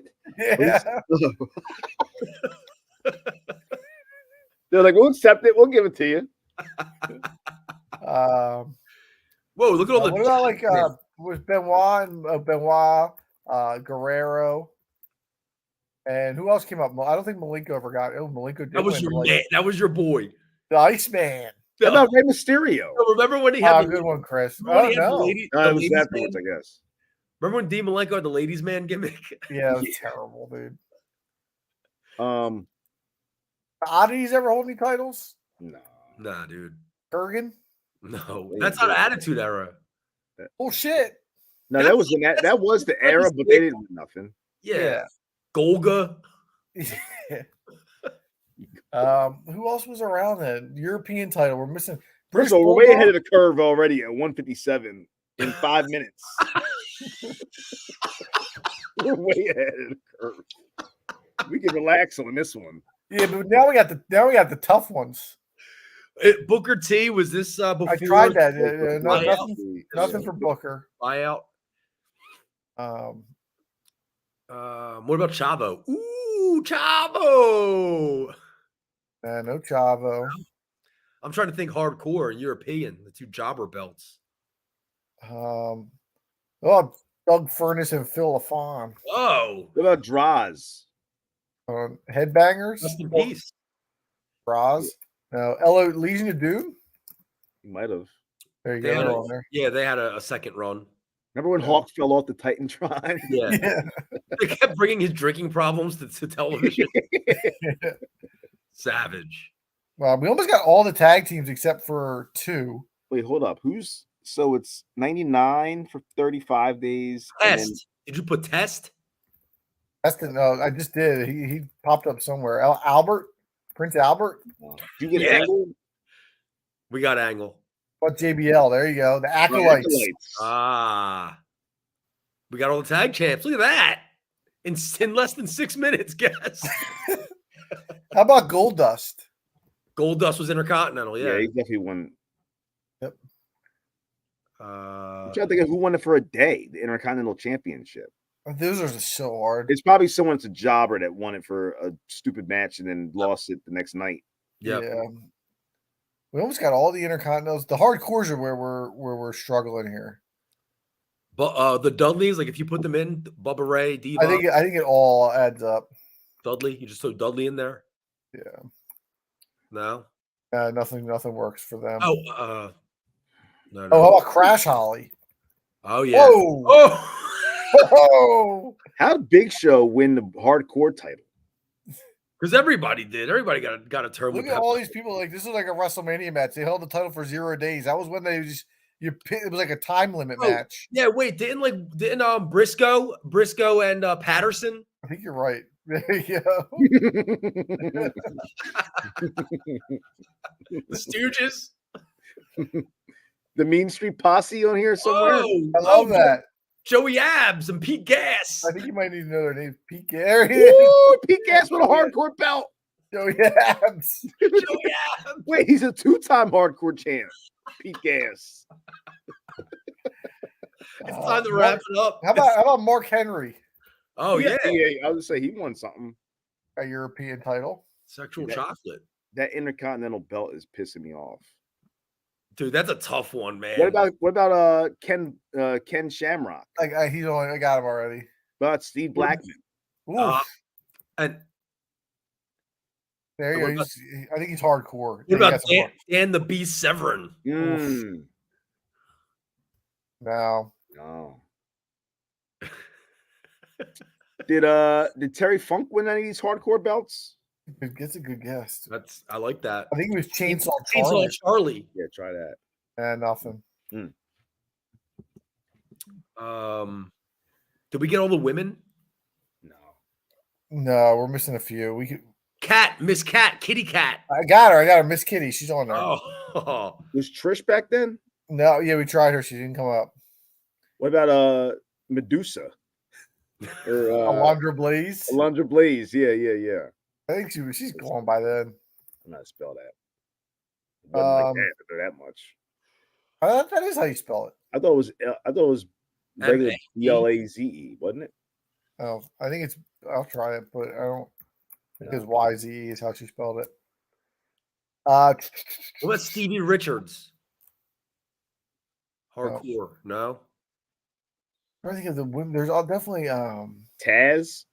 I got Taz already. Oh, you got Taz. Okay. What about Tommy Dreamer? No.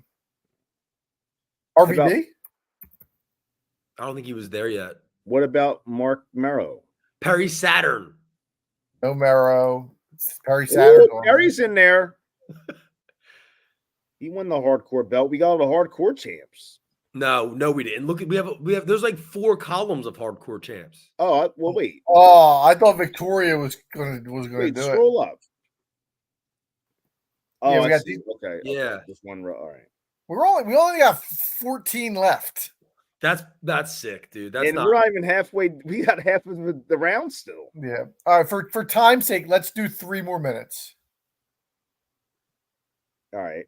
Give me some women. Who else was running around as a diva in '99? Dude, you tried the old heads. You tried somebody who was feuding with Ivory. Yeah, Mae Young. No, good guess. Fabulous Moolah. there you go. Moolah had it 8 days. The fall of '99. What a time to be alive. I watched the other night when she got no, it was Mae Young got slammed to a hand. Well, no, but she got that too, but she got slammed off the aisleway. Like, what lady's selling that? Yeah, dude. I sent you that. Yes, when we did the best things about school draft, I said the day after a Monday Night Raw, like talking about it at school, you guys had to have done that with some of those cats at IHM, the John Denny's of the world, and the Anthony of the world. Yeah, we were balls deep. All right, so we're gonna cap it at 7 minutes. So we got 2.5 minutes left. May not even need it. Yeah, we might be able to cap it before that. I'm pretty much the tank is empty here. All right, let's go to. We'll go to 8 minutes. Just last run here. What about Sheldon Benjamin? Is that too late? Nah, he wasn't around. Wasn't. Yet. All right, we'll call it. We good calling it? Yeah, I'm good. Give up. So who do we got? Midian. Who's that? He didn't type Edge. Wait, we never said Edge. I didn't hear said him Edge say and Christian. My bad. I didn't hear you say it. Yeah, you did. On. Regal. Oh, okay, quick. Funaki. Viscera. Second big V shout out. Rodney? S.A. Rios. Rodney was the other Mean Street Posse guy. Deborah. Oh my God. Harvey Whippleman. Oh my God, dude. Come on, man. Harvey Whippleman. 94th percentile for us today, guys. Oh yeah, that's good work. In 11 minutes. All right, so what we're going to do next, guys, we're going to do a couple more. We'll go to like 10:45, and we're just going to do some random. Yeah, we can't do a 20-minute round for something. Yeah, we'll do No, we're going to try and do something shorter. So we're going to click random, and if it's something decent, we'll do it. All right. We're not going to do Minesweeper. No, that's dumb. 5G either. Guest is one. All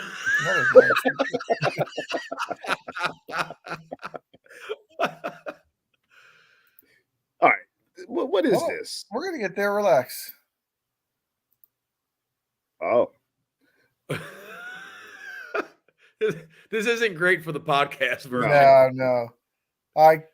Can you name the Disney live action movie? Yeah, we can run. We go with this? Able to do this. Go ahead. Well, that's obviously Pirates. Yeah. Pirates of the Caribbean. Unless they're going to ask which one it is. I don't know. Oh, you got to put the whole name in? The Curse of the Black Pearl. Is that the Mrs. Robinson? What's that called? No. Oh, Swiss Family Robinson? Yeah, is that? Jack with Robin Williams? There you go. Well, that's a bust out there. Oh, that's Mighty Ducks, yeah. Sandlot. Remember the Titans? Yep. Looks like my football team had to practice earlier. Plug Nickel. Dude, Plug Nickel was in that picture. You skipped it. Oh, that's my man Dick Van Dyke. Is that Mary Poppins? Yeah. No. No? Try it. I don't think it is, though. Mary Poppins. There you go. All right. Let me carry a squad there. I have no idea what that is. Oh, that's the Parent Trap. Oh, it has the year on the bottom if you guys can see that too. Yeah, 61. This is all Disney, right? Yeah. Oh man, I kind of hope I'm wrong here. Try Tristan and Isolde. How do you spell that? ISOLDE. No, not one. No, just one S. IS. No, it's actually like yeah. Herbie fully loaded. Yeah. What's it? Herbie? There you go. Love Bug. Yeah. What the? Oh, Chronicles of Narnia. My bad, dude. The Chronicles of Narnia. That Hook. Captain Hook. Robin Hood. Oh. That's Peter Pan. No, it's not. Oh, what is this? This is scaring me. This is the Magic Dragon Puff. Puff. Oh. Never Ending Story? No, it's not Never Ending Story. It's wait. Oh. I will come back to it. Don't know this one. Christmas Story? Is that Disney? Oh. I don't know that one. Huckleberry Finn? Huckleberry? Is that Huckleberry? No, it might be no, what's his name? That Davy Crockett. It's not Davy Crockett. What's the story called? Oh, there you go. Oh, good pull. The Click. I think it's Big Daddy. Yeah. Oh. It's Disney, dude. Disney isn't Big Daddy. I don't know what they branch out nowadays. Cinderella. What is it? 1960. Chitty Bang Bang. Honey, I Shrunk the Kids. Classic movie. First movie I ever saw in the theater. Oh, The Rocketeer. Rocketeer? Yeah. Muppets. Which one? Miss Carol? What is that? Think Manhattan? Christmas That Carol? look Manhattan to you? Not Christmas Carol. What is this? Kermit's the Diplomat? That looks like the place that the dude broke out of. What was his name? Yeah. 86. Oh, is that it's not Goonies. What is that? USA. Did I say USA or say NASA? Oh yeah, NASA. Skip. Yeah. Should we be trying to describe these pictures? You need to be if you're listening on the podcast. I apologize.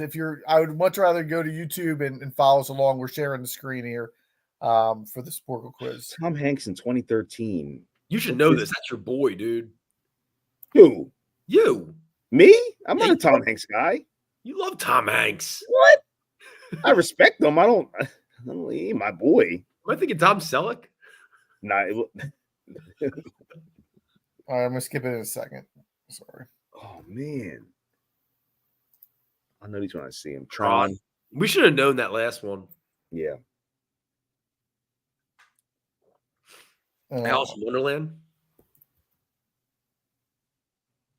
Nope. No. Alice in Wonderland. First year. All right, so now we're going back. Oh, this is the last one, and then we could. Oh, is that the time? What was that movie that bust? The Wonders of Time or something? What was it? The one that Don't know. All right, real quickly, we'll go back. 2002. That's not Romeo and Juliet, is it? no. That guy. That picture's freaking Hey, me Peter out. Pan. Did you try Peter Pan for Yeah, this? we Yeah, I tried did. that. Yeah. Or Robin Hood. Swiss Family. Is that Swiss Family Robinson? The other one? No. We did that already. No, for that, not for the pirate picture. Swiss Family Robinson worked. Yeah, we used Oh, it. Okay. Adam Oh wait, Sandler. is that Pinocchio, the one before that? Which one? Okay, hold on. Is that I don't know how to spell Pinocchio. That's it. No, that's right.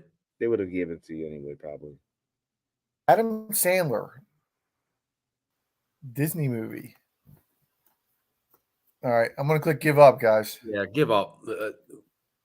Bedtime stories. Never heard of it. I don't know what that is. Let's go back to the first one that we didn't get.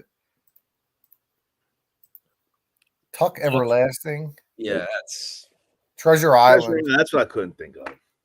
Pete's Dragon. Oh, Pete Devone. The Absent-Minded Professor. Absent-Minded Professor. Also Pete Devone. Pollyanna. The Muppets Most Wanted. Flight of the Navigator. Yeah, I Saving wouldn't. Mr. Banks. yeah. Babes in Toyland. And Tomorrowland. You were Wow. close guessing that one. We got 54%, average score 53%. All right, we're let's still do- winning. Let's do a couple more. Do a movie one, like a real movie one, not a Disney one. I'm just clicking random. I'm not doing Disney again. We got to do one that like it's not picture based. Yeah, that's I'm what I'm trying. saying.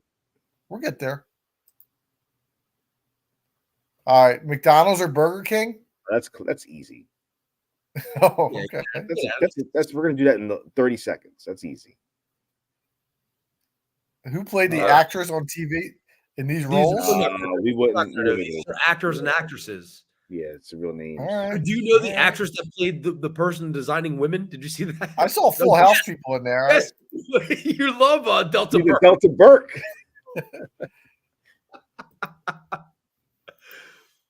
Yeah, you got to go with the. This is why Sporkle is. When I clicked Awesome random team. quiz earlier, it gave me such good ones, and now we're just it's. Wait a minute, really what was the coming last back one? home. Yeah, you're going too fast now.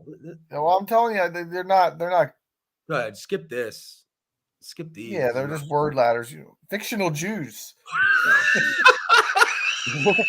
Yeah, let's try this one. What? Fictional Jews. Here we So I'm go. going to read the clue. Appeared Thankfully, in you're The Jewish, Simpsons. so we can get away with this. Springfield resident clown. His father was a rabbi. What was the clown Krusty. from The Simpsons? Krusty. Frosty What was the it? Clown. Krusty. Krusty. The Merchant of Venice. I don't know. I never. I don't heard know. of South Park is Kyle. that. Uh, Family Guy is what? Mort, right? Guest Mort. Right. Yeah. M-O-R. No. Yeah. Mort, because Neil was the son. Yeah. Mort. Yeah. The Thing. Ross from Friends. Fantastic Four was Thing, isn't it? Thing. Okay. Seltzer, put Mort for Family Guy. Mort. Well, Mort. Tommy Pickles. Tommy Pickles was a Jew? Yeah, all the Pickles were Jewish, dude. Big Jewish family. That's true. Sesame Street resident storekeeper. Yes, you should know this. You picked Sesame Street in the theme song draft. Mr. Charles. Is that his name? Yeah. Oh. No. Maybe you got to put that would be a bust out if you got that. There's a Mr. Charles in Is it Charlie? His character's death. He died. Oh, no, I don't know. Anybody seen Lebowski? I only saw it once. Yeah, I'm not a big Lebowski guy. Yeah, I've never seen any of these other shows except for Sesame Street. But I'm not. Well, Jazz Singer's a movie. Dirty Dancing's a movie. I don't remember the names of them though. All right, we got to get at it. We should never even clicked on this. Yeah. Yeah, we did all right. 47%, average score 38. Yeah, Mr. Hooper. I don't know who Mr. Hooper is. We can do more religion quizzes if you want on your right. Nation of Islam notables.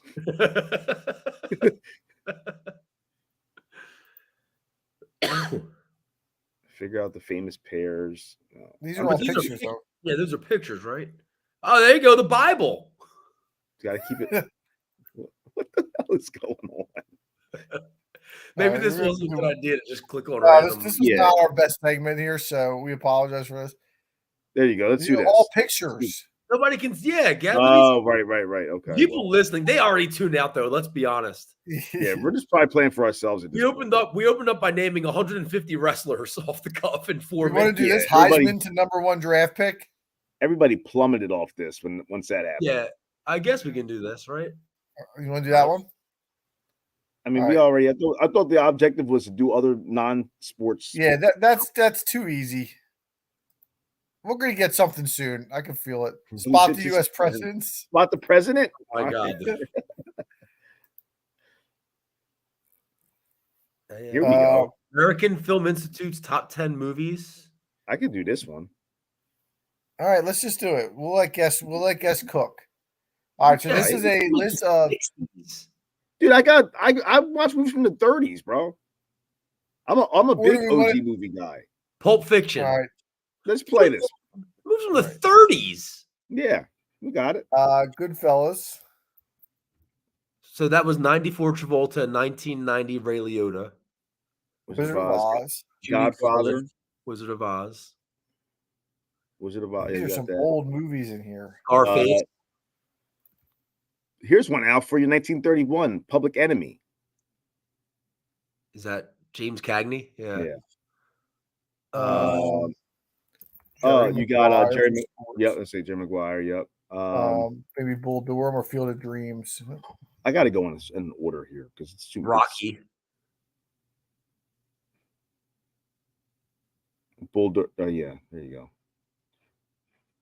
go. Cartoon drama. Oh, you got to have 12 Angry Men on here. Courtroom drama, dude. How many cartoon dramas do you know? There you go. A Few Good Men. I'm gonna burn guess with Titanic there. You didn't see that one. It's all right. A Few Good Men is in there. The courtrooms. You got What's the epic from '98 with Tom Hanks? Oh, Saving Private Ryan, probably. Dude, are you listening to me? I said, hear you. Speak up. A Few Good Men. Dog Day Afternoon. Space Jam. Yeah. No, it's not on there. Try Dog Day Afternoon. No, I wasn't kidding though. If you look under fantasy, 1993, Bill Murray, isn't that? I guess it's a little later. It was '96. What's It's like Groundhog Day. Elijah Wood. Is it The Hobbit or is it The Lord of the Rings? It's one of those, right? I think it's Lord of the Rings. There you go. Good one. How's Groundhog Day is a fantasy movie, yeah? It big. There you go. 89, Kevin Costner. What was the Dancing famous with movie, The Wolves? Shining? What did you say? Dancing with Wolves maybe on there? No, that's not fantasy though. No. And Dennis. Schindler's List. Yeah. Good. Caddyshack. Yes, don't you know any of these Charlton Hestons? Wasn't one of them like the like Where do you see Charlton Heston at? Epic, 1959, 1956. Wasn't one of them? Oh, Ben-Hur. Yeah, Ben-Hur's in there. Ben-Hur Almedia? The man. I talk about him sometimes to my kids in class. I tell everybody how he used to be able to spin the book on his finger. Kirk Douglas is Spartacus. Oh, remember was it B.O. that used to make us watch that? No, he used to make us watch Gladiator. Hey, Sparta. Who made us watch Spartacus? It was him. Yeah, it's I'm Spartacus. Clark Gable is Going with the Wind. I'm gonna be honest with you guys. I think I'm out of bullets. I think I did better than I thought I was gonna do. And then we have I'll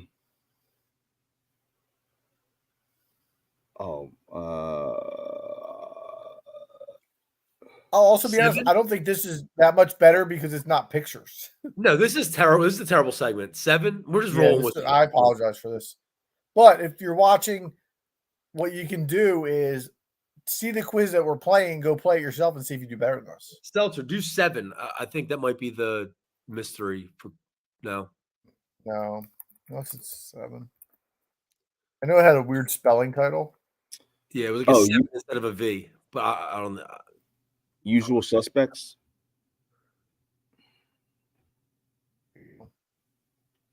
I'm going to do 50 more seconds, and then we'll do one more, and we'll wrap up tonight. Yeah, I'm out. Guess you got anything else here? Maybe try One Flew Over the Cuckoo's Nest for 74 in 74. I don't know if that's.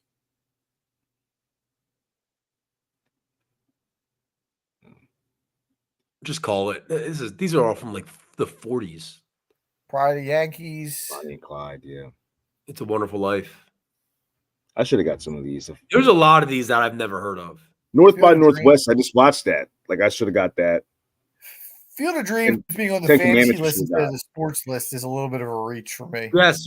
Remember when you had Vertigo and BG used to sing, hello, hello? Yeah, he's an asshole. He's an asshole. See how funny it is when he gets it. You ain't saying nothing new. We all know that.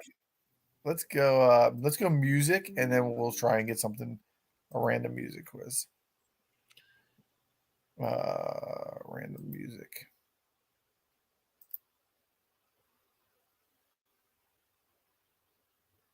All right, this is a good one. So you have the first song, and then it's like before and after from Wheel of Fortune. Hotel California, California Dreaming. Right. 96. I don't know that one. Back in Black, Black Betty. Yeah. Back in Black, Black Betty. Nice. Bad Out of Hell. I know what boys like. Like, yeah. Still the one. Yeah. All I have to do is dance. Dream. No. What is it? Dream? Yeah, Dreamweaver, right? Like Rock the boat. Yep.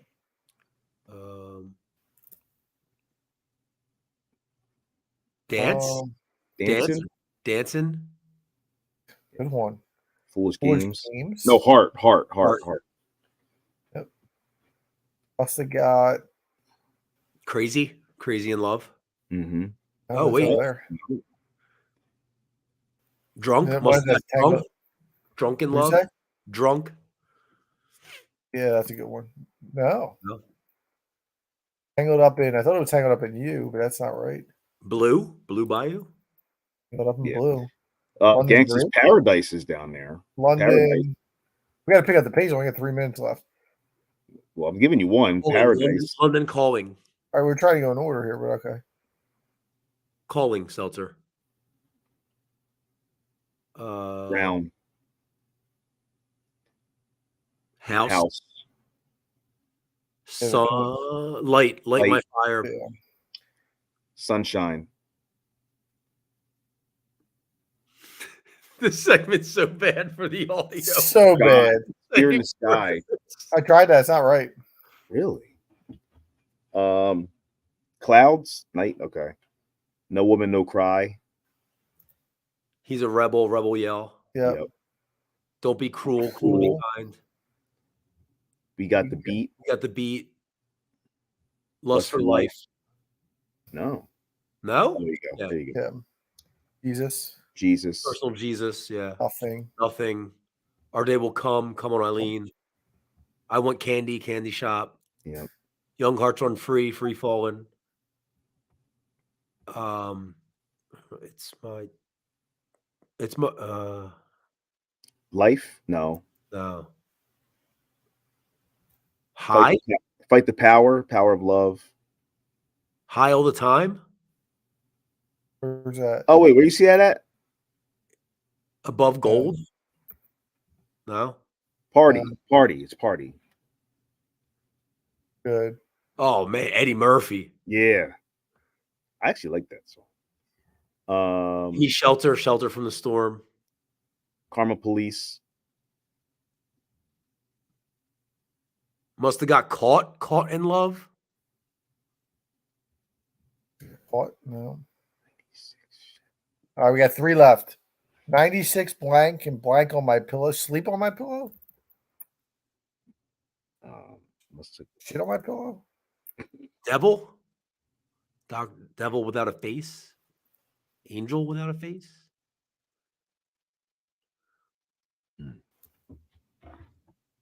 Call it? No, hold on. Hold on. All right. This is the last one, so we'll run out the string here. Head on my pillow? 96 head. All right, so if you've made it this far listening, 96 blank on my pillow, and then we got some must have got blank in love, and Dr. My blank without a face. Must have.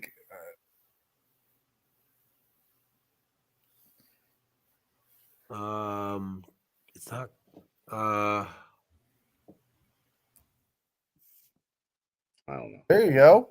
Oh, eyes. Neither title makes sense in my opinion, but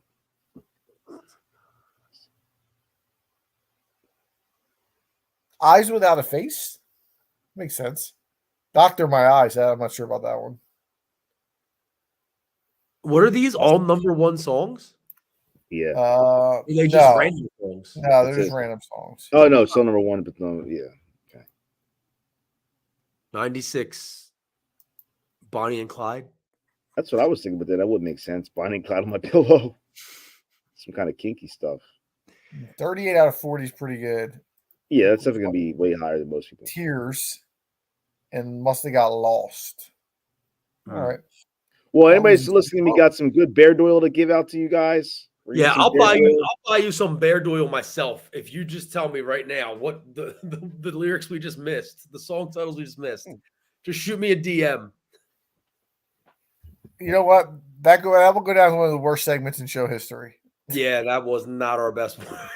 But if you're a wrestling fan, the first part was at least decent. And I promoted this segment too on the Instagram, on the Twitter. It wasn't even that fun to do it.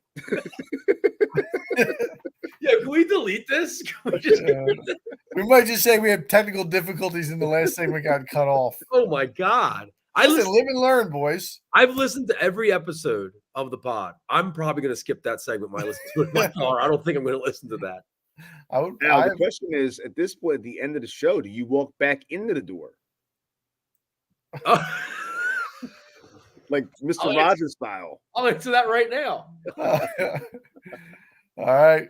Ladies and gentlemen, as Al drops into there, episode 64 is wrapped up. We'll be back next week with some Phillies baseball playoff talk, as I think they clinched the 1 seed now that the Cubs had lost. So they will officially be home for the first round.